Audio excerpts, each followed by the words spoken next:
హోషేయ గ్రంథము 6వ అధ్యాయం 747వ పేజీ. హోషేయ గ్రంథము దానియేలు తర్వాత వస్తుంది. హోషేయ గ్రంథము 6వ అధ్యాయము మొదటి 3 వచనాలు చదువుకుందాం.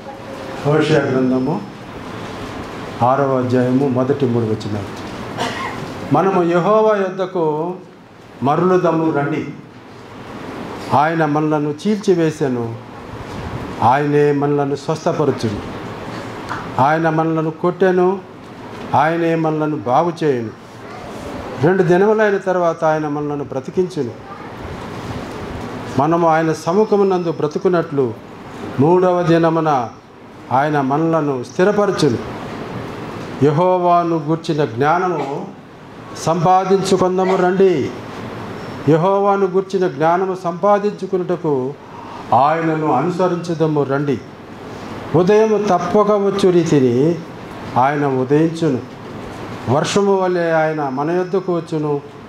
భూమిని తడుపునట్టి తొలకరి వర్షము వలె కడవరి వర్షము వలె ఆయన మన యొద్దకు వచ్చును. ప్రభు తన మాటలను మన కొరకు దీవించునుగాక. పిల్లరా, కొన్ని వేల సంవత్సరాల కిందట అబ్రహాము సంతానమైనటువంటి ఇశ్రాయేలు ప్రజలు, యూదా ప్రజలు, వారు ఇశ్రాయేలు దేశంలో ఉన్నప్పుడు ఈ మాటలు హోషేయ అనేటువంటి ప్రవక్త వారితో మాట్లాడాడు అన్నమాట. ప్రవక్త ప్రవచించేవాడు. దేవుని వాక్యాన్ని దేవుని ప్రజలకు దేవుడు చెప్పినట్టుగా అందించేవాడు అన్నమాట. కాబట్టి ఆయన ఏం చెప్తున్నాడు, అప్పటికి ప్రజలు సరిగా లేరన్నమాట. అందుకొరకే బబులోను అషూరు దేశానికి వారు బానిసలుగా తీసుకుని పోబడ్డారు. బబులోనికి కూడా వెళ్ళిపోయినారు. అవన్నీ ఆయనకి గుర్తుకొచ్చి తన ప్రజలను హెచ్చరిస్తున్నాడు. ఇప్పుడు హెచ్చరిక అవసరం అన్నమాట. దేవుని ప్రజలకు హెచ్చరికలు అవసరము. నమ్మని వారికి రక్షణ కొరకు సువార్త అవసరము. ఇక్కడ ఎక్కువ మంది నమ్మిన వారే ఉన్నారు కనుక ప్రభు అయిన దేవుడు కుమారుణ్ణి ఒక తండ్రి ఎలా హెచ్చరిస్తాడో అలా హెచ్చరిస్తాడు. ఇప్పుడు మనము ఆత్మీయంగా దేవుని ప్రజలము కనుక ఆనాడు ఇశ్రాయేలు ప్రజలకే కాదు, నేడు మనతో కూడా మాట్లాడుతున్నారు. చూడండి ప్రియులారా, కొరింథీయులకు అపోస్తలుడైన పౌలు కొరింథీయులకు రాసిన మొదటి పత్రిక 10వ అధ్యాయము 11వ వచనం కూడా చదువుకుంటే మనకు కొంచెం అర్థమవుతుంది. అపోస్తలుడైన పౌలు కొరింథీయులకు రాసిన మొదటి పత్రిక 10వ అధ్యాయము 11వ వచనం. ఈ సంగతులు దృష్టాంతములుగా వారికి సంభవించి యుగాంతమందున్న మనకు బుద్ధి కలుగుటకై వ్రాయబడెను. ఆనాడు పాత నిబంధన ఎందుకు మనం చదువుకోవాలి అంటే వారికి దృష్టాంతాలుగా, ఎగ్జాంపుల్స్గా వారు కొన్ని సంభవించాయి. వారు దేవుని ప్రేమించిన వారే, వారు దేవుని చేత ఏర్పరచబడిన వారే, దేవుని సొత్తైన ప్రజలే. అయితే వారు అవిధేయులైనారు. ఆదాము కూడా అవిధేయులైనాడు. ఆ ఆదాము నుంచి వచ్చిన ఆ యొక్క బలహీనతలు నేడు మానవాళికి ప్రవహిస్తూనే ఉన్నాయి వారి శరీరంలో, ఒకే రక్తం కనుక. ఈ సంగతులు దృష్టాంతములుగా వారికి సంభవించి యుగాంతమందున్న మనకు బుద్ధి కలుగుటకై వ్రాయబడ్డాయి. పాత నిబంధన ఎందుకు రాయబడింది? కొత్త నిబంధన చాలదా అంటే కాదనమాట. అది మనకు ఒక మోడల్గా, ఉదాహరణగా బుద్ధి కలుగుటకై, హెచ్చరికల కొరకై పాత నిబంధన వ్రాయబడి ఉన్నది.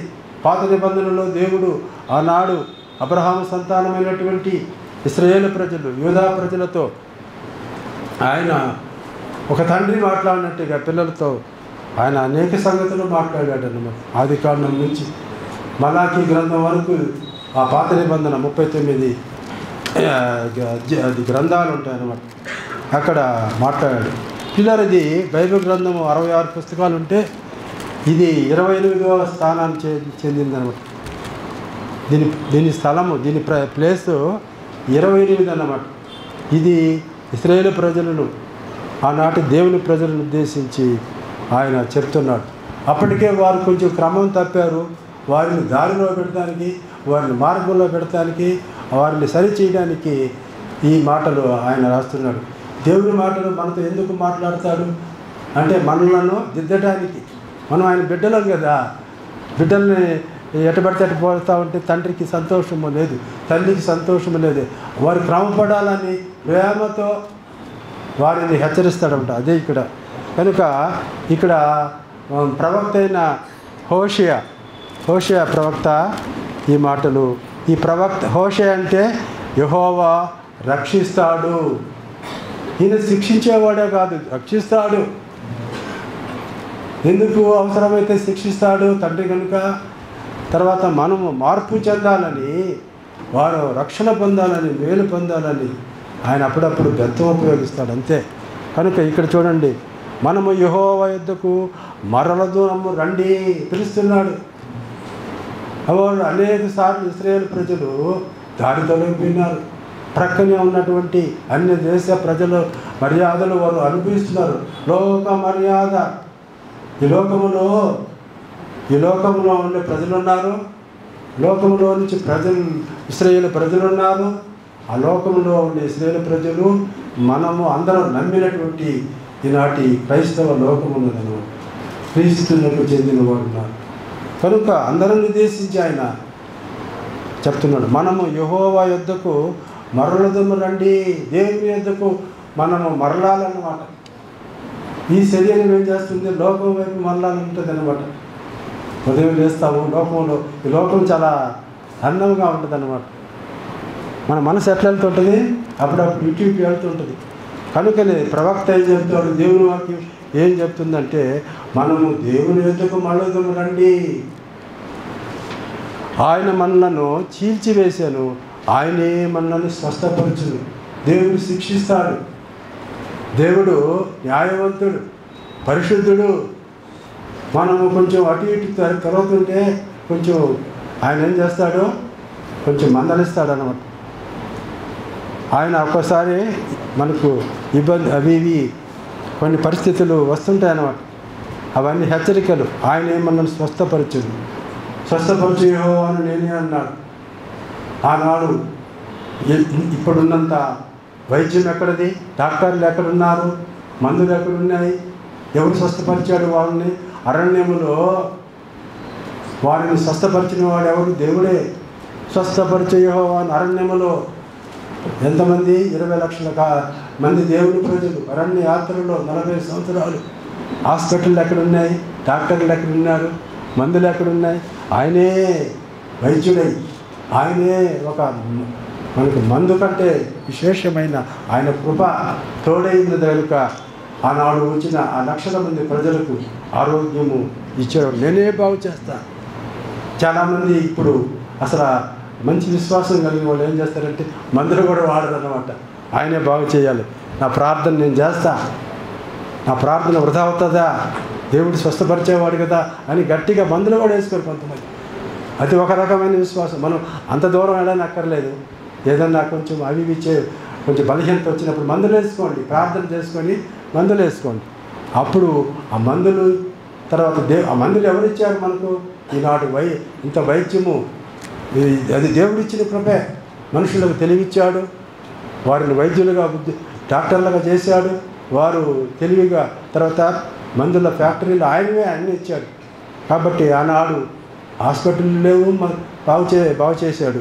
హాస్పిటల్ ఇప్పుడు ఉన్నా, దైర్యులున్నా ప్రార్థన చేసుకొని మనము ఆ చికిత్స తీసుకుంటే త్వరగా ఆరోగ్యం పొందుతున్నాడు. అందుకొరకే నేనే స్వస్థపడుతున్నట్టు. ఆయన మనల్ని కొట్టాను. పట్టని వారు ఎవరు? స్కూల్కి వెళ్తే మాస్టర్ కొట్టా, మేడం కొట్టా. స్కూల్కి వెళ్తే పిల్లల్ని మనం ఇంకా అప్పుడే పెద్దవాళ్ళు అయిపోయినామని అవి మర్చిపోతే ఎట్లా? ఎన్నిసార్లు కొట్టించుకున్నావు స్కూల్లో? గుర్తులేదా? ఎందుకు కొట్టారు? నువ్వు ఇంకా బాగా చదవాలని కొట్టాడు ఆయన. నువ్వు అటు ఇటు అల్లరిగా తిరుగుతుంటే కొట్టాడు. కొడతాడు అప్పుడప్పుడు. దేవుడు మనల్ని శిక్షించే ఒక ఉపాధ్యాయుగా వృత్తిలో ఉన్నాడు, తండ్రిగా ఉన్నాడు. తండ్రి కూడా కొడతాడు. ఒకసారి నన్ను మా నాన్న కొట్టాడు. ఇప్పటికీ అది మర్చిపోలేదు. ఆయన చనిపోయినా కూడా ఇప్పటికీ ఆయన కొట్టిన ఆ దెబ్బ గింగురం అంటుందన్నమాట. ఆయన మాట వినలేదని ఆయనకి ఏం కోపం తెప్పించాను. నేను ఎక్కడో కొన్ని పనులు మానేసి వెళ్ళిపోయా. అప్పుడు ఇంటికి వచ్చిన తర్వాత బాగా కొట్టాడు. ఆ కొట్టడం ఇప్పటికే మనకు గుర్తుంటుంది అనమాట. కొంతమంది తల్లిదండ్రులు గుర్తు మాటలతో పెడతా అవి కుదరు. అప్పుడప్పుడు కళ మందలించాల్సింటే ఏం ఒక చిన్న దెబ్బ కొట్టండి, ప్రేమతో కొట్టండి. కాబట్టి పిల్లరా, తల్లిదండ్రులారా, మనం పిల్లలుగా ఉన్నాము, మన తల్లిదండ్రులు అయినాము. కాబట్టి శిక్షించాలి. మన తండ్రి, నేను తండ్రి, నేను తండ్రిని అయితే నాకు రావాల్సిన ఘనత ఏది? దేవుడు తండ్రి కదా, బిడ్డలం కదా. మనం ఆయన ఘనపరచాలా, మనం ఆయనను ప్రేమించాలా, మనం ఆయన చెప్పిన మాటలు వినాలా, చెప్పినట్లుగా నడుచుకోవాలా. కనుక పిల్లరా, ఆయనే మనల్ని బాగు చేయను అని, మనల్ని కొట్టును ఆయనే బాగు చేయను అంటున్నాడు. తర్వాత 2 దినములైన తర్వాత ఇక్కడ పిల్లరా, ఇక్కడ పిలుస్తున్నాడు, నా యొద్దకు రండి అని. దేవుడు కూడా అనేక సార్లు పిలిచాడు అన్నమాట. ఆయన నా కుమారుని ఐగుప్తు నుండి పిలిచి తినని హోషేయ గ్రంథం 11వ అధ్యాయము మొదట వచనంలో ఉన్నది. ఎక్కడి నుంచి పిలిచాడో? ఐగుప్తుకి వెళ్ళారు వీళ్ళు ఆహారం లేక. అక్కడ వారి తమ్ముడు యోసేపు ఆయన ప్రధానిగా ఉన్నాడు. ఆయన రమ్మంటే వెళ్ళారు. అక్కడే ఉండిపోయిన 430 సంవత్సరాలు వాళ్ళు కష్టపడ్డారు బాగా. యోసేపు ఉన్నంతకాలం వారికి ఏ కొదవలేదు. యోసేపు చనిపోయిన తర్వాత యోసేపుని ఎరగనటువంటి, యోసేపు చేసిన ఆ గొప్ప కార్యాలు ఎరగనటువంటి రాజులు వచ్చేసారు, ప్రధానులు అయిపోయినారు, వాళ్ళు రాజులైనారు. వాళ్ళు వీళ్ళని చాలా బాధ పెట్టారు. అందుకొరకే ఇశ్రాయేలు బాలుడై ఉండగా నేను అతని ఎడల ప్రేమ కలిగి నా కుమారుని ఐగుప్తు దేశంలో నుండి పిలిచితిని కనానుకు పిలిచాడు. బాబు, నువ్వు ఐగుప్తులోనే ఉండవద్దు. ఐగుప్తులు ఉండవలసిన ప్రాంతము కాదు అది. దేవుని ఎరగని జనాలు ఉండే ప్రాంతము.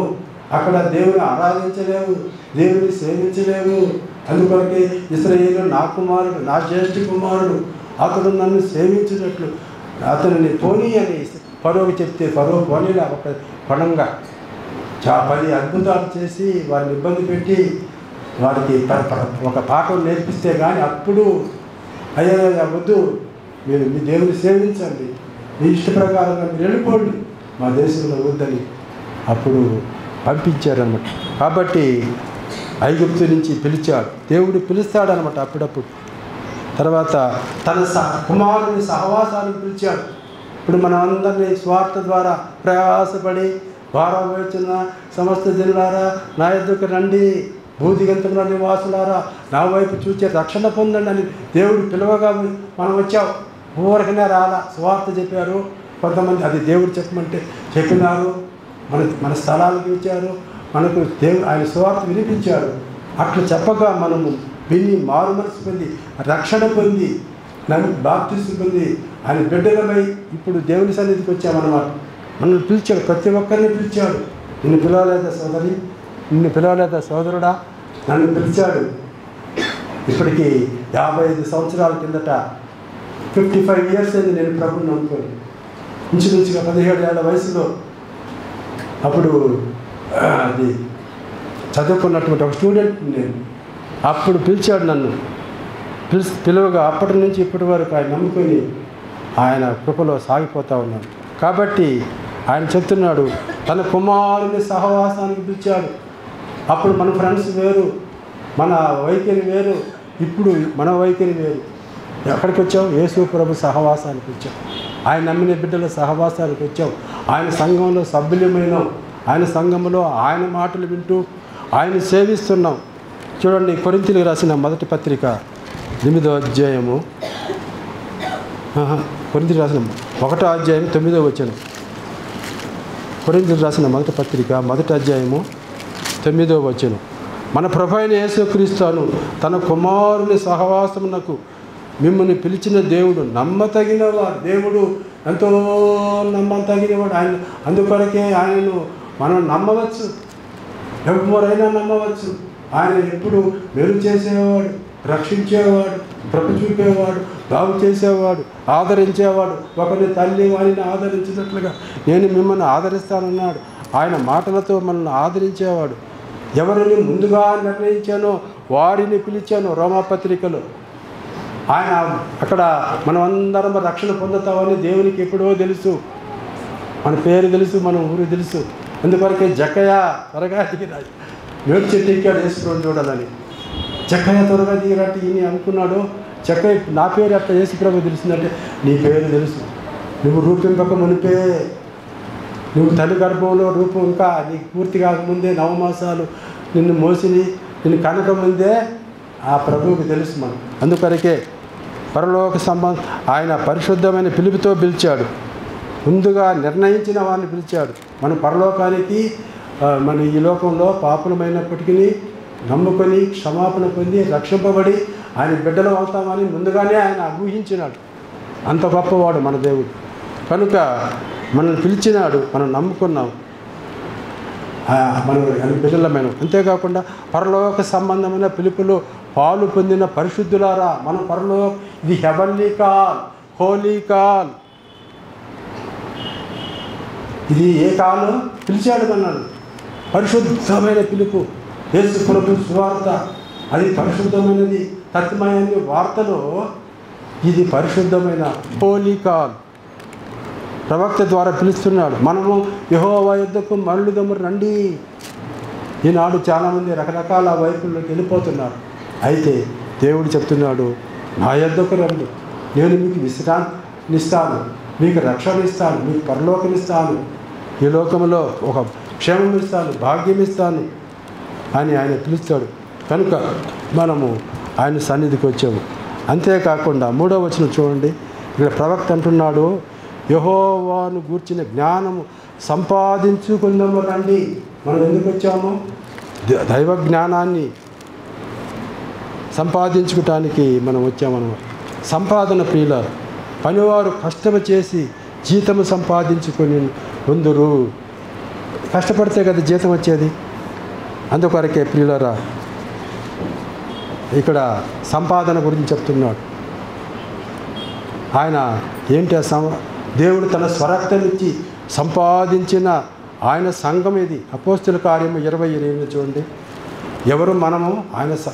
ఆయన మనల్ని సంపాదించాడు. సంఘం అంటే ఆయనది, ఆయన సంపాదించాడు మనల్ని అందరినీ. 20:28 దేవుడు తన స్వరక్తమిచ్చి సంపాదించిన తన సంఘమును కాయుటకు పరిశుద్ధాత్మ మిమ్మను దేని యందు అధ్యక్షులుగా ఉంచెనో ఆ యావత్తు మందను గూర్చి మీ మట్టుకు మిమ్మల్ని గూర్చి జాగ్రత్తగా ఉండండి. మనం రక్షింపబడ్డాం. దేవుడు తన స్వరక్తం నుంచి సంపాదించాడు.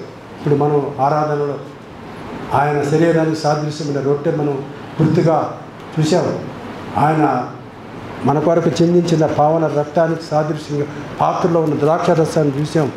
ఇది యేసు ప్రభుకి గుర్తులన్నమాట. ఇవన్నీ అవి మన మేలు కొరకు ఇచ్చాడు, మనము నిత్యము జీవించాలని ఇచ్చాడు. కాబట్టి ఆయన స్వరక్తం వచ్చి సంపాదించాడు మనల్ని. కనుక ఇక్కడ అంతేకాకుండా ఇక్కడ చూడండి, తానే నిత్యమైన విమోచన సంపాదించాడు యేసు ప్రభు. హెబ్రీ పత్రిక 9:11 తానే నిత్యమైన విమోచన.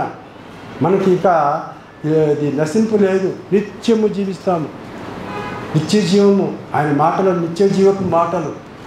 ఆయన నమ్మినవారు, నా యందు విశ్వాసం ఉంచేవాడు వాడు జీవను మరణంలో నుంచి జీవనం దాటి ఉన్నాడు, నిత్యము ఉంటాడు. మనం ఈ లోకంలో ఉంటాము. యేసు ప్రభు వచ్చినప్పుడు మధ్యాకాశానికి మనం బ్రతికిన ఉండగా కూడా మార్పు చెంది మహిమదేవులతో పెడతామని చనిపోయిన వారు కూడా మన పెద్దవారంతా లేస్తారు. కనుక మనము పిల్లలు నిత్యమైన విమోచన మనకు సంపాదించాడు యేసు ప్రభు.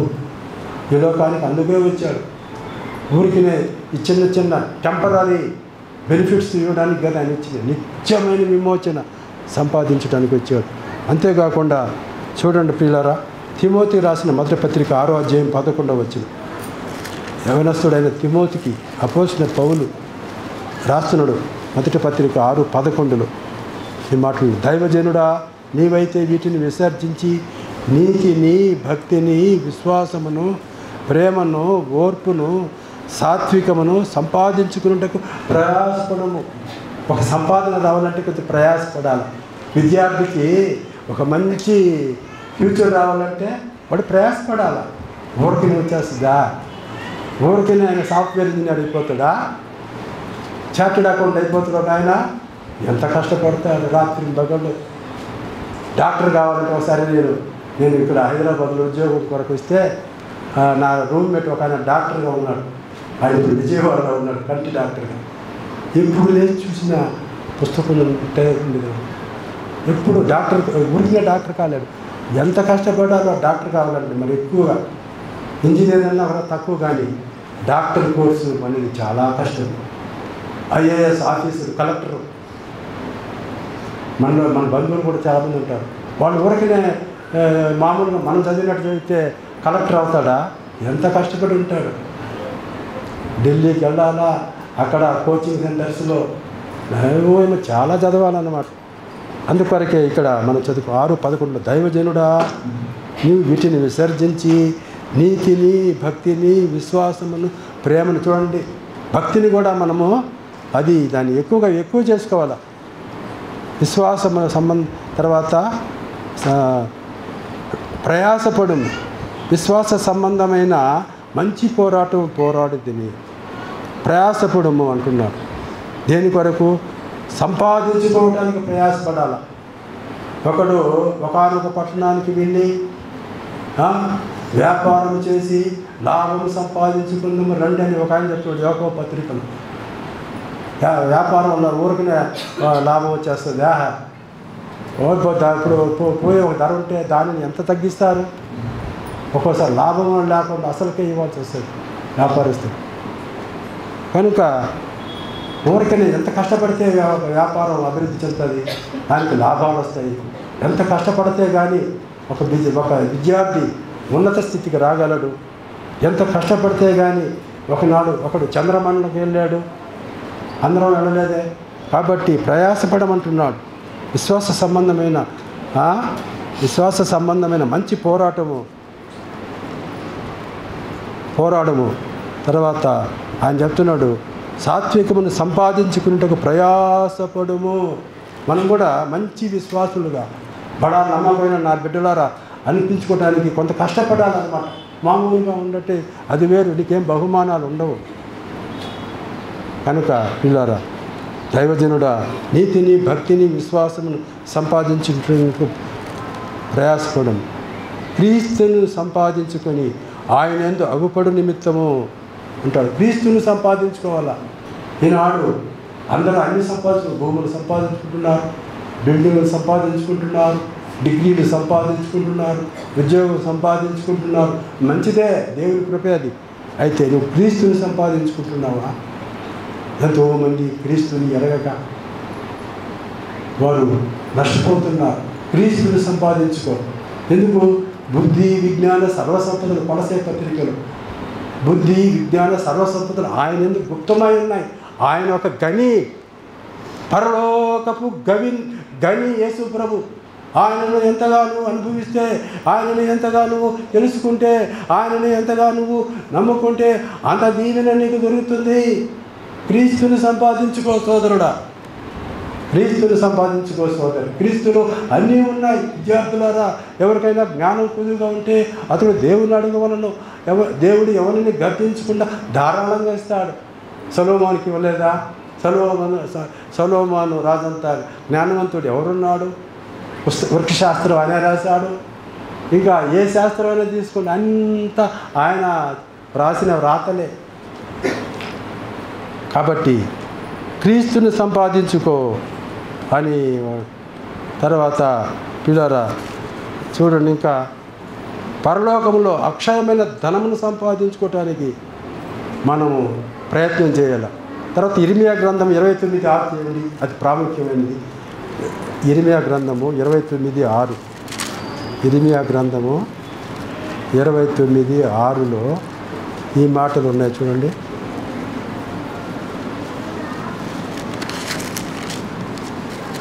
ఇర్మియా గ్రంథము 29:6 వచనం. పిల్లరా, పెండిళ్ళు చేసుకొని, లేకపోతే 5వ వచనం నుంచి, ఇండ్లు కట్టించుకొని వాటిలో నివసించుడి, తోటలు నాటి వాటి ఫలములను అనుభవించుడి, పెండ్లిళ్ళు చేసుకొని కుమారులను కుమార్తెలను కనుడి, అక్కడ ఏమీ మీకు తక్కువ లేకుండా అభివృద్ధి పొందుటకై వారు కుమారులను కుమార్తెలను కనున్నట్లు మీ కుమారులకు పెళ్ళిళ్ళు చేయుడి, మీ కుమార్తెలకు పురుషులను సంపాదించండి. అది సంపాదించుకోవాలి మనం. నీ తల్లిదండ్రులు సోదరి, నీ తల్లిదండ్రులు నీ కొరకు ఒక పురుషుని సంపాదించాలి. ఓ యవనుడా, నీ కొరకు ఒక స్త్రీని నీ తల్లిదండ్రులు సంపాదించుకోవాలి. ఒక బిడ్డని ఇంటికి వస్తుంది, అది సంపాదన. నీకు ఒక భార్య వచ్చింది, అందుకని భార్య దొరికిన వారికి మేలు దొరికాను, భర్త దొరికిన వారికి కూడా మా మేలు దొరికినట్టే. అది ఒక సంపాదన అన్నమాట. ఒక భర్త దొరికిన, ఒక భార్య దొరికిన ఆ కుటుంబానికి అది సంపాదన, ఉద్యోగమే కాదు. ఒక ధనికురాలైనటువంటి కోడలు దొరికింది, ఆ ఇంటికి సంపాదన కాదా? మంచి ఒక గొప్ప ఉద్యోగి ఆ ఇంటికి కోడలైంది, సంపాదన ఆ ఇంటికి లేదు. ఒక మంచి భర్త ఆ ఇంటికి వచ్చాడనుకో, అది సంపాదన. ఎప్పుడు సంపాదన. కాబట్టి దేవుడు చెప్తున్నాడు తన ప్రజలకు. చదవండి మళ్ళీ 6:20 ఇర్మియా గ్రంథము 29వ అధ్యాయము 6వ వచనం చివరి భాగం. మీ కుమార్తెలకు పురుషులను సంపాదించుడి. ఈ పని ఇప్పుడు మనం చేయడం లేదు. చిన్న బిడ్డగా ఉన్న దగ్గర నుంచి నా బిడ్డకు యుక్త వయసు వస్తుంది, పెళ్లి కాలం వచ్చినప్పుడు ఆ బిడ్డకి ఒక అల్లుడు నాకు ఒక నా భర్త దొరకాలి అని నీ తల్లిదండ్రులు ప్రయాసపడి ఉంటే నీకు ఈజీగా పెళ్ళి అయిపోతుంది. ఆ కుమారునికి ఆ తల్లిదండ్రులు కొంచెం కష్టపడి ఉంటే అందరితో మంచిగా ఉండి మంచి పేరు కలిగిన కుటుంబంగా ఉండి ఉంటే ఆ తల్లిదండ్రులు కొంచెం ప్రయాసపడితే ఈజీగా పెళ్ళిళ్ళు అయిపోతుంది. ఈనాడు పెళ్ళిళ్ళు కావాలంటే నాన్న ఎంత బాధపడుతున్నారో, ప్రార్థనలు ఎక్కువ, పెళ్ళిళ్ళ కొరకే ఎక్కువ ప్రార్థనలు అయిపోయి ఈ రోజుల్లో.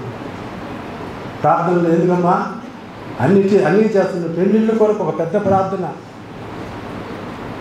మనలో మార్పు రావాలి. మనలో తల్లిదండ్రులు మొదటి నుంచి మంచి కుటుంబం అని పేరు తెచ్చుకొని నీ బంధువులతో నీ స్నేహితులతో కొంచెం జాగ్రత్తగా ఉండు. ఆ ఇంటి బిడ్డను నేను చేసుకోవాలని మనసు రావాలా. అప్పుడు ఈజీగా పెళ్ళిళ్ళు అవుతాయి. అబ్బా వద్దు నాయన ఆ ఇంట్లో వద్దు అని అనిపిస్తే ఏం పెళ్ళిళ్ళు అవుతాయి? వాడు వద్దు, వాడి ఇల్లు వద్దు అనుకుంటే మగ పిల్లలకి పెళ్ళి కావు. లేదు ఆ ఇంటి వేస్తే ఒక ఎవరి బిడ్డను చేసుకోవడానికి వద్దనుకుంటే ఆడపిల్లలు అవుతాయి. కాబట్టి మనమే తల్లిదండ్రులే, పెద్దవారే మన కొరకు పిల్లల కొరకు ఎవరిని పురుషులను సంపాదించాలి. ఒక యవ్వన బిడ్డకు భర్త రావాలంటే తల్లిదండ్రులు సంపాదించాలా. వాళ్ళు మొదటి నుంచి ఒక ప్లాను, పర్పస్ అన్నీ ఉండి మనం చేసి ప్రయాసపడితే వస్తారన్నమాట. అందుకొరకు ఎందుకంటే ఇది సంపాదన అన్నమాట. జ్ఞానము సంపాదించుకుందాము రండి. దేవుని జ్ఞానాన్ని మనం సంపాదించుకోవాలా. ఎందుకు మనం ఆదివారమున కందకాలు లేచి మనము ఆరాధనకు వస్తాం, తర్వాత దేవుని మాటలు వినడానికి వస్తాం. రావాలి ఇక్కడ మనము యెహోవా యొద్దకు మరలదము రండి. వేరే ధ్యాసలో ఉన్నారు వీళ్ళు, అది మంచిది కాదు. అందుకొరకు దేవుని వైపు వెళదాం, దేవుని సన్నిధికి వెళదాం, ఆయన మాటలు విందాం, ఆయన ఏం చెప్తాడో విందాం అంటున్నాడు. ఈ దేవుడు ఏం చెప్తున్నాడు? యెహోవాను గుర్చిన జ్ఞానము సంపాదించుకున్నాం. దైవ జ్ఞానాన్ని నువ్వు పొందాలి. లోక జ్ఞానం చాలా ఉన్నది. ఆ లోక జ్ఞానం ఎంతవరకు? ఈ లోకం వరకే. మహా ఉంటే 80 సంవత్సరాలు 90 సంవత్సరాలు. ఆ తర్వాత ఏమైపోయింది? సొలొమోను ఏడి, అలెగ్జాండర్ ద గ్రేట్ ఏడి. అలెగ్జాండర్ ఈ లోకాన్నంతా జయించినాడు. ఏమన్నా 30 ఏళ్ళకి చనిపోయినాడు ఆయన. ఏమైపోయింది ఆయన జ్ఞానం? పెద్ద జ్ఞానవంతులు మన ప్రధానులేరి, మనకు మాదిరిగా రోల్ మోడల్గా ఉన్నవారి ఏరి. దేవుని జ్ఞానం సంపాదించుకోవాలా. అది మనల్ని రక్షిస్తుంది, మనల్ని పరలోకానికి నడిపిస్తుంది. ఆయన పిల్లలం అవుతాము, ఆయన సన్నిధిలో నిత్యము ఆనందిస్తాము. కాబట్టి దైవ జ్ఞానాన్ని సంపాదించుకోవాలా. ఇంకా చూడండి ప్రియులారా, ఏం సంపాదించుకోవాలా? క్రీస్తుని సంపాదించుకోవాలా, నిత్య విమోచన సంపాదించుకోవాలా, నీతిని భక్తిని విశ్వాసమును సంపాదించుకోవాలా. అందుకు ప్రయాసపడాలి. తర్వాత అక్షయమైన ధనము. ఈ లోకములో ధనము క్షీణించిపోతుంది, నశించిపోతుంది, దానికి విలువ కూడా పడిపోద్ది. అయితే పరలోకములో ఉండే నువ్వు సంపాదించుకునే ఆ ధనము అది అక్షయమైనది, వాడబారన్నది, మహిమ కిరీటముతో పోల్చబడినది. కనుక మనము సంపాదించుకోవాలి. ఒకడు లోకమంతా సంపాదించుకొని ప్రాణం పోగొట్టుకుంటే అది కూడా ప్రయోజనం లేదు. ముందు దేవుని సంపాదించుకోవాలి, ఆయన ప్రేమను సంపాదించుకోవాలి, రక్షణను సంపాదించుకోవాలి. 5 తలాంతులు ఇచ్చినవాడు మరి 5 తలాంతులు నేను సంపాదించుకుంటానంటాడు. సంపాదించుకో, మంచిది. అసలు నీకు తలాంతు ఉంటే కదా నీ తలాంతును వెలుగు. ఇప్పుడు పాటలు పాడిన వాళ్ళకి ఇచ్చిన దేవుడి తలాంతుని వాళ్ళు సద్వినియోగం చేసుకున్నారు అవకాశం వచ్చినప్పుడు. నువ్వు మంచి ఒక ప్రార్థనా పరురాలమేమో, మంచిగా ప్రార్థన చేయి. లేదు చక్కగా వాక్యం చెప్పగలిగిన ఒక వ్యక్తివేమో, వాక్యం సిద్ధపడి ఆరాధన చెప్పు, తర్వాత విజ్ఞాపనలో చెప్పు. అవకాశం ఇస్తే నీకు ఇంకా తరుణం ఉన్నప్పుడు ఇక్కడ మైను పెద్దలైన తర్వాత ఈ వాక్యం చెప్పు ప్రియులారా. కనుక ఆయన సంపాదించుకుందాము రండి అని మనం సంపాదించుకోవాలి. దేవుని జ్ఞానం సొలొమోను సంపాదించుకున్నాడు. కలలో దేవుడు కనబడి, సొలొమోను నీకేం కావాలో అడగమని అడిగితే, అయ్యా నాకేం వద్దయ్యా. చూడండి, దేవుడు కళ్ళ కనబడి, అమ్మా నీకు ఏం కావాలో అడగంటే నువ్వేమవుతావు? ఉన్న పనంగా పెద్ద నాయన నాకు చాలా కోట్లు కావాలని అడగతావు. ఆయన అట్ట అడగల. అయ్యా నేను చిన్న పసిబాలుడును, నాకు జ్ఞానం లేదు, నీ ప్రజల మీద నన్ను ఒక రాజుగా చేసావు కాబట్టి నాకు ఒక జ్ఞానం ఈ నాయన, అంతే. ఇంకేం అడగల, సింపుల్గా. దేవుడు ఆశ్చర్యపోయాడు. సొలొమోను చేసిన ప్రార్థన చాలా వింతైన ప్రార్థన, అది మెచ్చుకోదగిన ప్రార్థన. మనమైతే ఎన్నో లిస్టులు ఏర్పడతాం, పెట్టేస్తాం దేవునికి. అట్ట కాదు, ఒక్కటే అడిగాడు, దేవా నేను నన్ను రాజుగా చేసావు, నాకు జ్ఞానని, నాకు పరిపాలన చేయడం నాకు అంత అనుభవం లేదు అని అడిగేటప్పటికి అదే వీడి సొలొమోను నేనే ఆయనకి ఆఫర్ ఇస్తే ఎన్నో అడగాల్సింది ఒకటే అడిగాడు. అని మెచ్చుకొని, అయ్యా నీకు జ్ఞానమే కాదు నీకు అన్నీ ఇస్తానని చెప్పేసి. అటువంటి గొప్ప ధనికుడు లేడు, అటువంటి జ్ఞానవంతుడు లేడు, అటువంటి రాజే లేడు. ఆయన స్వర్ణయుగం లాంటి ఒక రాజ్య పరిపాలన అందించినాడు సొలొమోను. కాబట్టి దేవుని జాగ్రత్తగా అడగాలి. మనం ఎట్ట పడితే అట్ట అడగకూడదు. అసలు ఏది అవసరమో, అయ్యా నువ్వే నాకు కావాలా, బుద్ధి విద్య నీలో అన్నీ ఉన్నాయి కాబట్టి నువ్వే నాకు కావాలని అడిగితే అప్పుడు అన్నీ మనకు దొరుకుతాయన్నమాట. కనుక మనం జ్ఞానం సంపాదించుకొని రావాలని దేవుడు మనకు చెప్తున్నాడు. అంతేకాకుండా పిల్లరా, ఇంకా ఇక్కడ 5 మాటలు నేను మీకు ఆయన పిలిచాడు. ఎందుకు పిలిచాడు మనం చదువుకున్నాం. తర్వాత ఆయన సంపాదించుకోమంటున్నాడు. ఏం సంపాదించుకోవాలనేది కూడా ఇప్పుడు మనం చదువుకున్నాము. ఆ తర్వాత చూడండి, ఇక్కడ మనం ఆయన సముఖమందు బ్రతుకున్నట్లు 3వ దినమున ఆయన మనల్ని స్థిరపరచు. 3వ దినం ఇప్పుడు వస్తుంది, 2 దినములు అయిన తర్వాత వస్తుంది. అది అపోస్తలుడైన పౌలు, ఆయన ఎవరు, ఆయన ఇశ్రాయేలీయుడు కనుక ఆయన కొరింథీయులకు రాసిన పత్రిక ఆ సమయంలో 15వ అధ్యాయం 3-4 వచనాల్లో రాస్తాడు. చదువుదాము. కొరింథీయులకు రాసిన మొదటి పత్రిక 15వ అధ్యాయము 3-4 వచనాల్లో ఆయన ఇలా చెప్తున్నాడు. చూడండి, 15:3-4 నాకు ఇవ్వబడిన ఉపదేశమును మొదట మీకు అప్పగించి తిని, అదేమనగా లేఖనముల ప్రకారం క్రీస్తు మన పాపల నిమిత్తము మృతి పొందాను, సమాధి చేయబడిన. లేఖనముల ప్రకారం 3వ దినమును లేచాను. 3వ దినం అంటే పునరుద్ధాన దినము.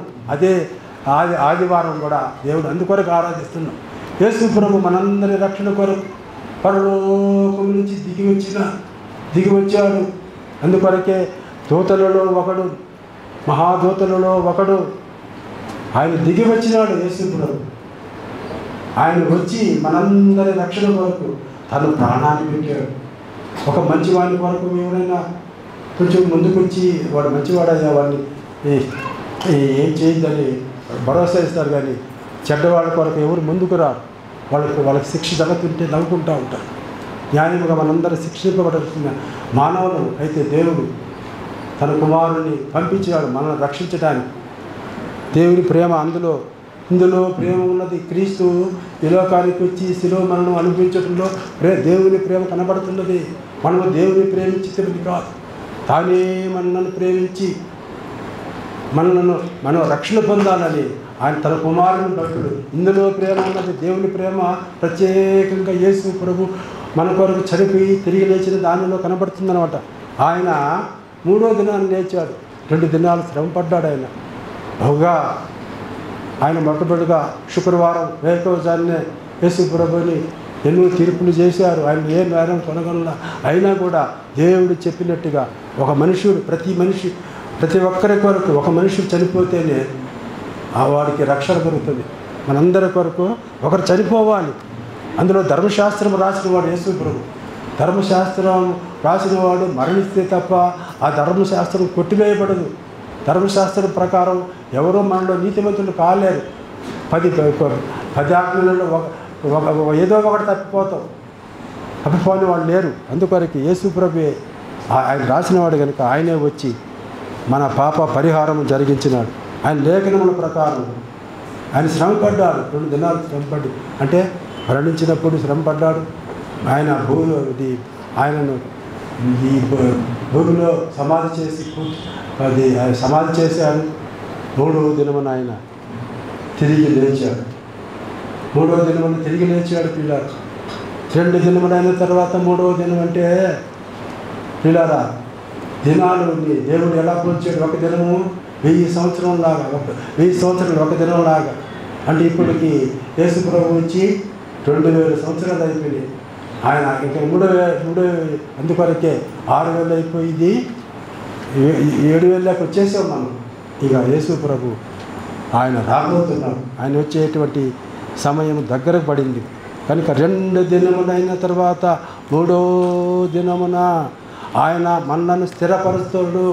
మనల్ని ఇప్పుడు ఒక్కొక్కరిని స్థిరపరుస్తున్నాడు, బలపరుస్తున్నాడు, స్వస్థపరుస్తున్నాడు, ఆదరిస్తున్నాడు. ఆయన మాటలతో ఆయనను ఉత్తేజపరుస్తున్నాడు. ఇది 3వ దినం అన్నమాట. 3వ దినమున ఆయన మనల్ని స్థిరపరచును. ఇశ్రాయేలు ప్రజలు అనుకుంటున్నారు ఇప్పటికీ 2000 సంవత్సరాలు అయిపోయింది. 1948 సంవత్సరం మే నెల 14వ తారీఖున వారికి స్వాతంత్రం వచ్చింది పిల్లల. మనకు 1947 ఆగస్టు 15 వచ్చింది మన ఇండియన్స్కి. వారికైతే 1948 మే 14 వచ్చింది. అప్పటి నుంచి వారు అంతకుముందుకు వారికి ఒక దేశం లేదు, ఒక ప్రభుత్వం లేదు. వారు దేశాలకు వెళ్ళిపోయినారు, అక్కడ బాధపడ్డారు, అక్కడ శ్రమపడ్డారు. వారికి ఇప్పుడు దేశం. అందుకొరకే ఆయన రండి వేసినందుకు యూదులు తిరిగి వచ్చుతున్నారని ఒక ఉన్నదన్నమాట. తిరిగి వస్తూ ఉన్నారు. ఇప్పుడు వాళ్ళు ఇంచుమించుగా 1 కోటి మంది అవుతూ ఉన్నారు.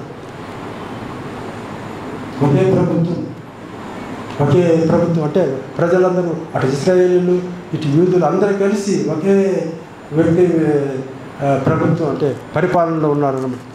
కనుక యేసు ప్రభువు ఆయన రాకడ ముందు వారికి ఒక దేశం ఇస్తాడని, వారు చక్కగా పరిపాలన చేసుకుంటారని ఒక వాగ్దానం ఉన్నది. అది నెరవేరుతూ ఉన్నది.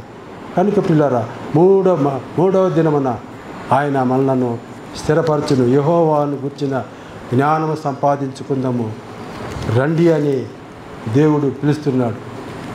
కనుక ఆయన పిలిచి ఆయన మనలను ఆయన కొరకు జీవించమంటున్నాడు. మనం జీవించే వాటిలో భాగంగా అది మనము దేవుని మాటలు వినడం, ఆయనకు ప్రార్థన చేయడము చాలా గొప్ప విషయం. ప్రార్థించాలి. మనం మంచి ప్రార్థనా పరులుగా ఉండాలి. దేవుని కొరకు చక్కగా సువార్త చెప్పాలా. దేవుని కొరకు మనం చక్కగా పాటలు పాడేవారుగా ఉండాలా. కనుక ప్రియులారా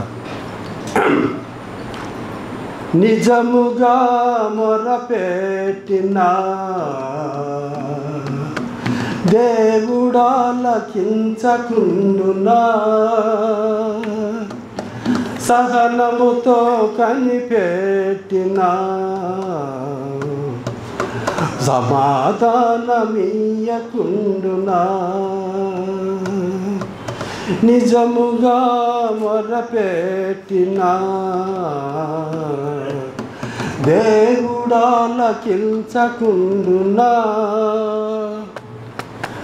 సహనముతో కనిపెట్టినా సమాధానమీయకుండునా.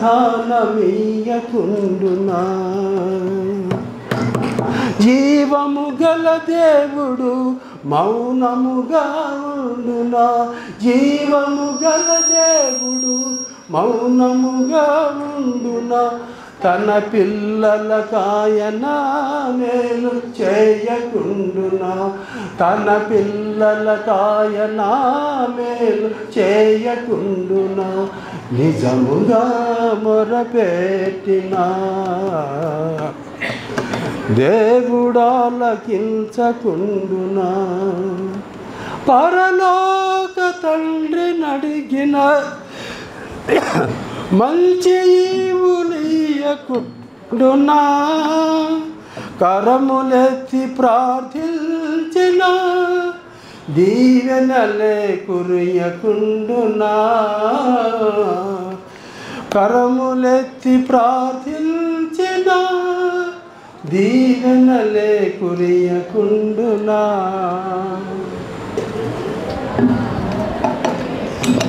జీవము గల దేవుడు మౌనముగా ఉండునా. జీవము గల దేవుడు మౌనముగా ఉండునా. తన పిల్లలకాయన మేలు చేయకుండునా. తన పిల్లలకాయన మేలు చేయకుండునా. నిజముగా మొరపెట్టినా దేవుడాలకించకుండునా.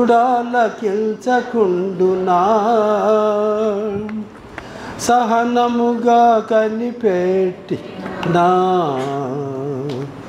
సమాధానమీయకుండునా. కాబట్టి ప్రియులారా, మనం నిజముగా విశ్వాసము కలిగి ఆయనను ప్రార్థిస్తే మొరపెడితే ఆయన తప్పకుండా వింటాడు. ఆయన మన తండ్రి, మన ప్రభువు, మన కొరకు ఈ లోకానికి దిగి వచ్చిన పావనమూర్తి, తన ప్రేమను మనకు పంచి ఇచ్చిన గొప్ప ప్రేమ కలిగిన పరలోకపు తండ్రి. కనుక ఆయన యొద్దకు మనం రావాలి. ఆయనను వద్దకు ఏం చేయాలా? క్రీస్తుని సంపాదించుకోవాలి. వారి ప్రవక్త వారికి ఏం చెప్తున్నాడు చూడండి. ఆయన యెహోవాను గురించిన జ్ఞానము సంపాదించుకుందాము రండి. ఇప్పుడు ఎందుకు వచ్చాము? మనము దేవుని మాటలు వినడానికి వచ్చాం, దేవుని కీర్తించడానికి వచ్చాం, దేవుని ప్రార్థించడానికి వచ్చాం, దేవుని ఆరాధించడానికి వచ్చాం. రండి రండి రండి రండి. దేవుడు అందరినీ రమ్మంటున్నాడు. ఇది ఇరుకు మార్గము, అందరికీ పిలుపు ఉన్నది. ప్రతి ఒక్కరిని పిలిచాడు. కొంతమంది మాట వినడం లేదు, వారు గడచోడు పెట్టారు.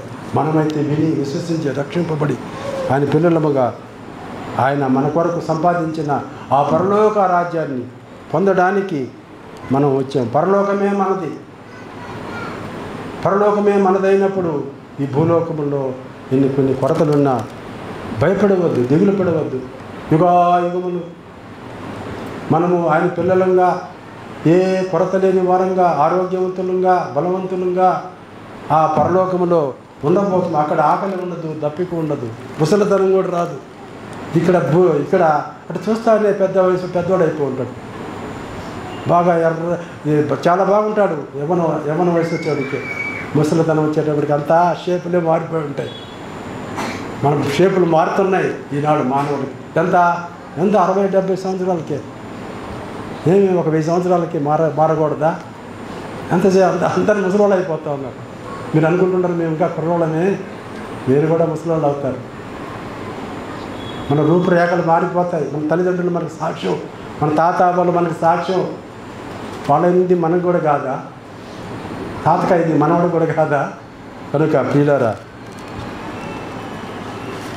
వారిలాగానే మనం కూడా అవుతాం.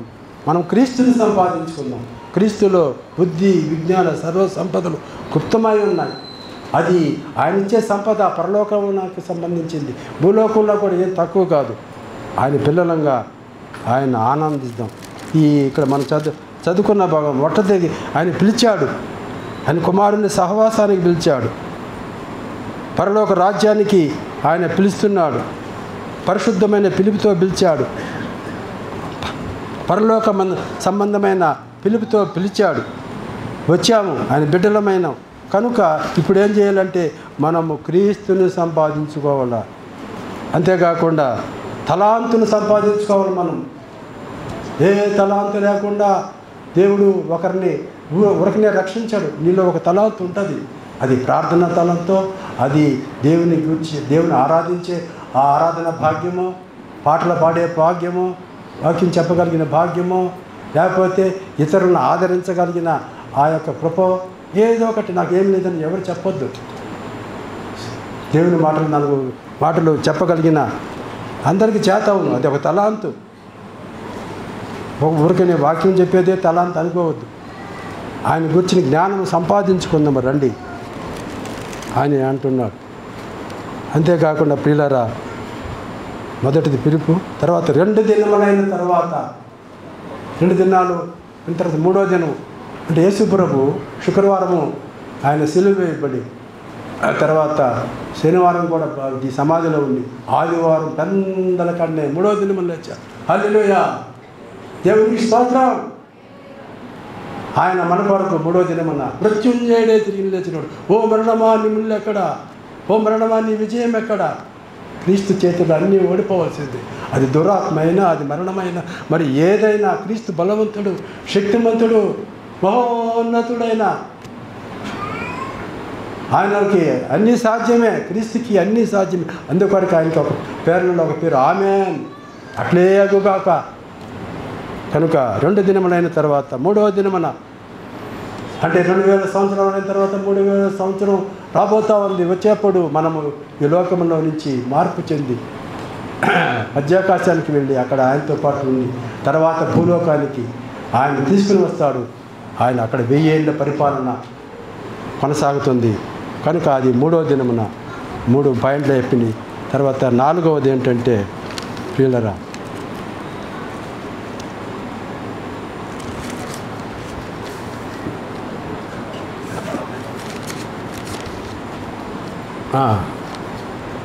ఇక్కడ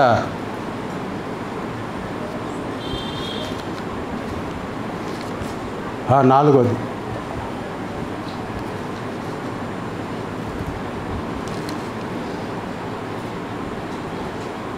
అతిశయించువాడు దేనిని బట్టి అతిశయించవలనగా. ఇక్కడ అతిశయం అన్నమాట. దేవుని యందు అతిశయించాలి. ఎవరైనా దేవుని యందు అతిశయించాల అంటే సంతోషించాల, గర్వించాల. దేవుడు మనకు దొరికినందుకు అనుసరించుదాము రండి. 4వది ఆయన పిలిచాడు. యెహోవాను గురించిన సంపదను, జ్ఞానాన్ని సంపాదించుకుందాం రండి. ఆయన పిలుపులో పాలు పొందుదాం రండి అని పిలిచిన దేవుడు ఆయన అనుసరించుదాము రండి అనే మాట కూడా చూడండి. అనుసరించుదాం ఇక్కడ చూడండి. యెహోవాను గురించిన జ్ఞానం సంపాదించుకుంటకు ఆయన జ్ఞాన సంపాదనకు ఆయనను అనుసరించాలా. ఇప్పుడు ఒక మంచి విద్యార్థి కావాలంటే వాళ్ళు ఏం చేయాలా? వాడు ఆ బుక్స్ని అనుసరించాలన్నమాట. టీచర్ని అనుసరించాలా, ఆ టీచింగ్ని అనుసరించాలా. టీచింగ్ చాలా చాలా ప్రాముఖ్యమైనది అనమాట. టీచింగ్ ఎయిడ్స్ ఉంటాయి, వాటిని అనుసరించాలన్నమాట. ఇప్పుడు దేవుని బోధన అనుసరించాలి, దేవుని అనుసరించాలి, క్రీస్తుని అనుసరించాలి, దేవుని దాసులను అనుసరించాలి. దైవ సేవకులు ఉంటారు, పెద్దలు ఉంటారు, మాదిరి కలిగిన అది పెద్దలైనటువంటి సోదరులు ఉంటారు, వృద్ధులు. ఆ కుటుంబ సభ్యులు ఆ కుటుంబంలో ఉన్న వృద్ధులను అనుసరించాలి. యవన బిడ్డలకు తెలియదు, చిన్నపిల్లలకు తెలియదు. మనము దేవుని ముందు మనకంటే ముందుగా భక్తి కలిగినటువంటి మన పితరులను వాళ్ళని అనుసరించ ఇదంతా అనుసరణ అన్నమాట. మనం ఒకరిని అనుసరించి ఒకరిని పోవాలి. ఇప్పుడు రూతు ఉన్నది, నయోమిని అనుసరించి వెళ్ళింది ఎక్కడికి? నీ దేశమే నా దేశము, నీ దేవుడే నా దేవుడు. ఒక ఓర్పేమో ముద్దు పెట్టుకొని అత్తను విడిచి వెళ్ళిపోయింది. అయితే రూతు ఆమె నీ దేవుడే నా దేవుడు, ఆ వృద్ధ వయసులో నేను నిన్ను వదిలిపెట్టేదా, నిన్ను అనుసరిస్తా అని చెప్పేసి మోయాబు నుంచి ఆ ఇశ్రాయేలు దేశానికి యెరూషలేముకి వెళ్ళింది, బెత్లెహేముకి వెళ్ళింది, రొట్టెల ఇంటికి వెళ్ళింది. ఒక విధవరాలు, పేదరాలు, ఆమె అక్కడికి ధనికురాలైపోయింది. బోయజు భర్తగా దొరికాడు. ఆ విధవరాలు వివాహిత అయిపోయింది. ఒక మంచి కుటుంబంలో ఆమె ఎవరు కోడలైందన్నమాట. కనుక మంచి భర్తను సంపాదించుకుంది. ఎలా సంపాదించుకుంది? ఆమె మంచి ప్రవర్తనతో ఒక పరిగి ఏర్పునే ఒక పేదరాలుగా వెళ్ళింది. ఇప్పుడు ఆ పొలానికి యజమాని భార్య అయిపోయింది. ఆ పొలమే ఆయన అయిపోయింది అనమాట. ఎట్లా ఆయన బోయజు కనిపెట్టాడు. పని వాళ్ళని అడిగాడు, యవనస్తురాలు ఎవరు? మొయాబీరాలయ్యా, పొలాన్ని ఆయన భార్య అయ్యా, నయోమి కోడలయ్యా అంటే మరి ఎందుకు వచ్చింది అని అన్నీ గ్యాదర్ చేస్తారన్నమాట మన గురించి. అప్పుడు ఆమె గమనించాడు, వాళ్ళని కూడా అడిగాడు, ఆయన గమనించాడు. ఆయన గమనంలో ఆమె ప్రవర్తన చాలా ప్రత్యేకంగా ఉందన్నమాట. అందుకొరకే అవసరమైనప్పుడు ఆమెను అంటే తీసుకున్నాడు, పెళ్ళి చేసుకున్నాడు అన్నమాట. ఎంత భాగ్యము! ఎందుకు వచ్చింది? అత్తను అనుసరించింది ఆమె. ఓర్పలాగా అత్తతోటి పోకుండా, ఆ యెరూషలేముకు పోకుండా, బెత్లెహేముకు పోకుండా, ఆ దేవుని ఆశ్రయించకుండా, నీ దేవుడే, మన దేవుడు గొప్పవాడండి. ఇశ్రాయేలు దేవుడే దేవుడు. ఆయన బలవంతుడు, ఆయన కీర్తనీయుడు, మహాశక్తి సంపన్నుడు, భూమి ఆకాశములు ఆయన సృజించినవాడు. నీ దేవుడు గొప్పవాడు. ఆయనను అనుసరించాలి మనం. ఆనాడు అత్తను అనుసరించిన ఎవరికి? రూతుకి భోగభాగ్యాలు దొరికాయి. ఒక మంచి గృహిణిగా తయారైపోయింది. ఒక ధనవంతుని భార్య, బోయజు భార్య అయిపోయింది. ఇశ్రాయేలు వంశమును వర్ధిల్ల చేసినటువంటి ఒక కోడలు అయిపోయింది. అలా నువ్వు ఉంటావా సోదరి? అమ్మా సోదరి, అలా ఉంటారా? సోదరులారా, బోయజులాగా ఉన్నారా మీరు? మంచి ప్రేమ కలిగి ఉండాలా. మీరు విషయాలను చూడండి, పేదవాళ్ళని చెప్పి ఎంతసేపటికి పెళ్ళిళ్ళు జరిగిపోయేటప్పుడు మంచి కుటుంబం కావాలి వీళ్ళకి. ఏం నమ్మిన బిడ్డ చాలదా? ఏం అందచందాలు కావాలా? నీ సంఘంలో యవ్వన బిడ్డలు ఉన్నారు చూడండి. ఫర్ ఎగ్జాంపుల్ నేను చెప్పకూడదు, పేరు పెట్టకూడదు. మన సంఘంలో ఒక సోదరుని చేసుకున్న ఒక సోదరుడు ఉన్నారు. మన సంఘంలో వాళ్ళని చేసుకున్న ఇంకొకరు కూడా అట్లా చేసుకున్నారు. మన సంఘంలోని బిడ్డలను చూడండి, ఎక్కడికో ఇక్కడ ఉంటారు, అక్కడికో బెంగళూరు పోతారు, వైట్ ఫీల్డ్కి. అక్కడ బాగా సోదరులు బాగా ఉంటారనమాట. వైట్గా. నేను వైట్ కావాలి, నీకు కలర్ కావాలా?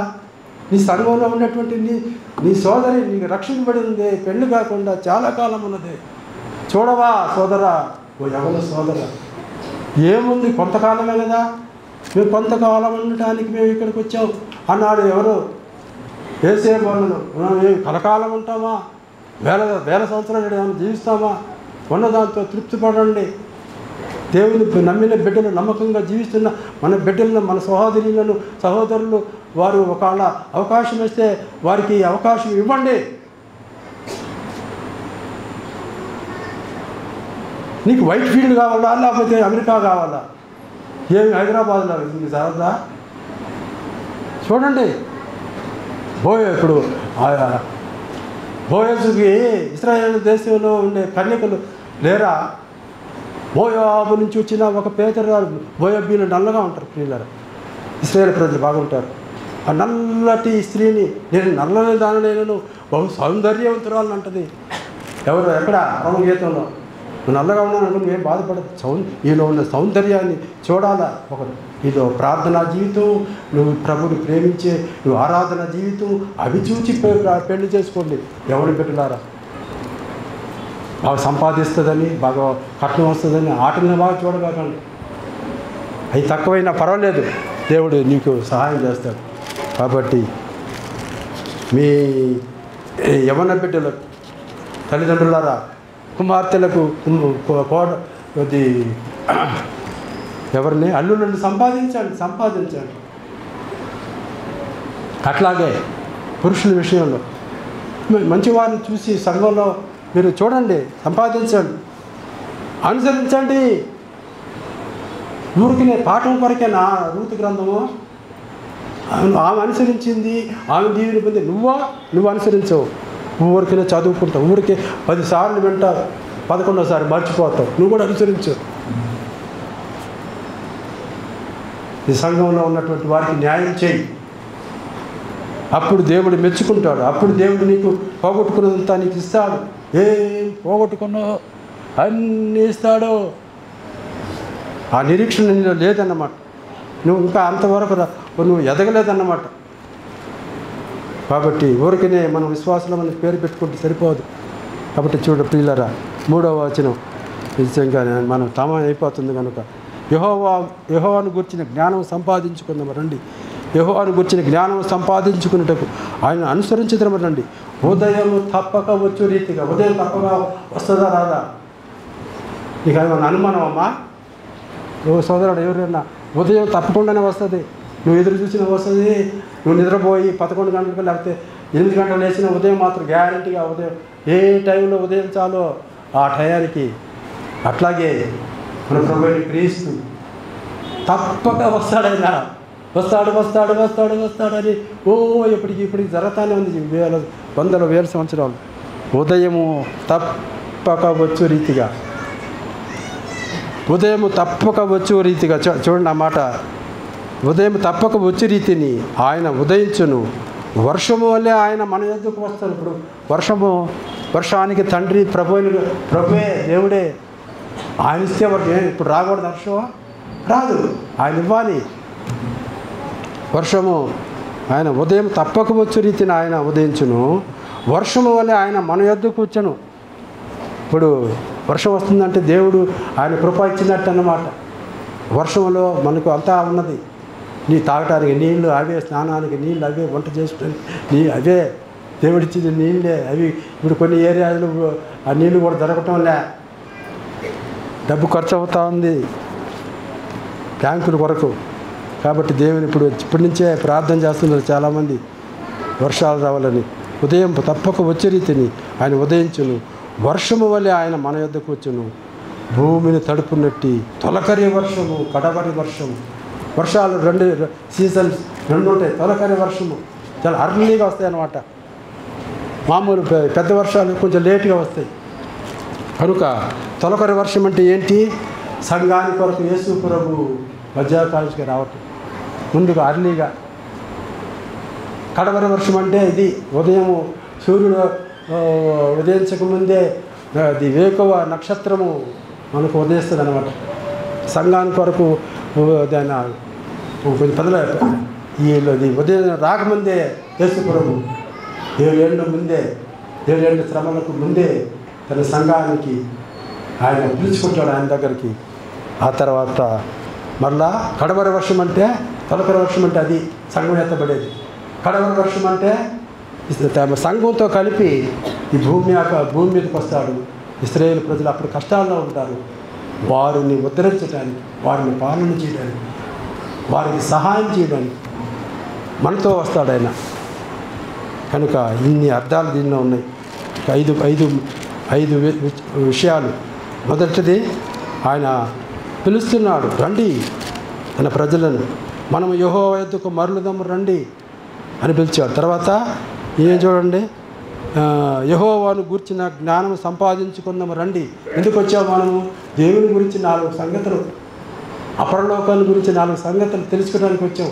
రక్షణ అంటే ఏంటి, దాని సంగతులు, ఎలా రక్షింపబడతాము, రక్షింపబడిన తర్వాత ఎలా జీవించాలి, అవి సంపాదించుకోవాలి. నువ్వు ఊరికినే BAలు MAలు చదువుకొని ఆ జ్ఞానమే కాదు, పరలోక జ్ఞానం నీకు ఉండాలా. ఒక మంచి దేవుని బిడ్డగా నేను జీవించాలని ఆ జ్ఞానం నీకు ఉండాలా. ఆ తర్వాత ఆయనను అనుసరించేదనమాటండి. ఆయన అనుసరించాలి. అతను అనుసరించినందుకే, నయోమి అనుసరించినందుకే రూతుకి ఎవరు దొరికారు? బోయజు దొరికాడు. సంపాదన మంచి ఒక ఎవరో భర్త దొరికాడు ఆయనకి. అప్పుడు రూతు ఎంత సంతోషపడి ఉంటుంది, రూతు ఎంత దేవుని స్తుతించు ఉంటుంది. ఓ అన్నురాలు అది ఆ యెహోవా దేవుని ఎరగనటువంటి ఆ సోదరి, ఆ స్త్రీ ఆ దేవుని సంపాదించుకున్నందుకు ఎంత భాగ్యం అనుభవించి ఉంటుంది. నువ్వు కూడా అలాంటి ఆ భాగ్యం దొరకాలంటే ఆయనను అనుసరించాలి, ఆయనను సంపాదించుకోవాలి, ఆయన మాటలు ఆలకించాలి. అంతేకాకుండా ఉదయం తప్పకుండానే జరుగుతుంది. నీకు దేవుని రాకడ తప్పగా జరుగుతుంది. నీకు ఆశీర్వాదాలు దొరుకుతాయి.